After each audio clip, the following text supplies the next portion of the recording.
में चल रहे शिक्षक नियुक्ति को लेकर के आज सुप्रीम कोर्ट में बड़ी बहस थी।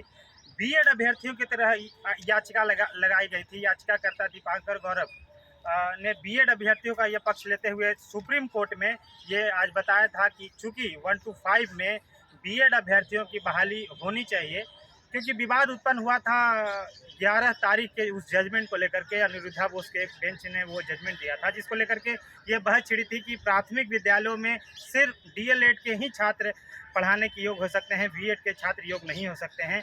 आज जस्टिस बोपन्ना और एम सुंदरम के बेंच में ये केस लगा था, लेकिन जस्टिस बोपन्ना और एम सुंदरम ने अभ्यर्थियों को वापस से अनिरुद्धा बोस की जो बेंच थी वहां जाने की सलाह दी।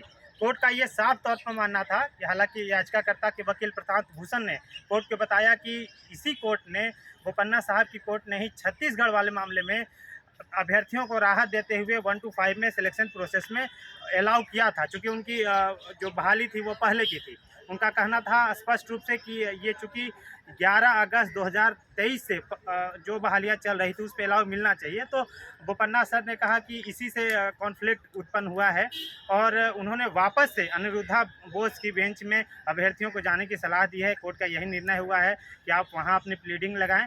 तब तक बिहार सरकार ने कहा है कि चूँकि बिहार सरकार देवेश शर्मा एवं राजस्थान सरकार के केस में पार्टी नहीं थी, इसलिए लेकिन एक और पिटीशन में कोर्ट ने बाउंड किया है, तो बिहार सरकार भी कहीं ना कहीं अभ्यर्थी के पक्ष में नहीं दिख रही है।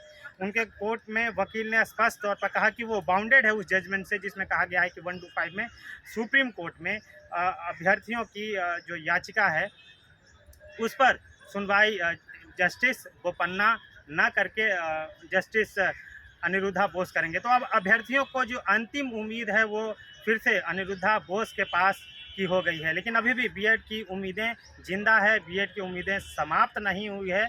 यदि अभ्यर्थी फिर से याचिका अपनी लगाते हैं और ये केस अगले सप्ताह, पूरी उम्मीद है कि अनिरुद्धा बोस के बेंच में लग जाएगी। तब तक उम्मीद है कि बिहार सरकार अपना रिजल्ट रोक करके इन अभ्यर्थियों को साथ लेकर ही जब तक जजमेंट नहीं आएगा तब तक कोई फैसला नहीं देगी। कोर्ट का कुछ वर्डिक्ट था। अगले सप्ताह में उम्मीद है कि अनिरुद्धा बोस की बेंच में क्या कुछ होता है, उसके बाद ही सारी तस्वीर स्पष्ट हो पाएगी। दीपांकर गौरव, याचिकाकर्ता।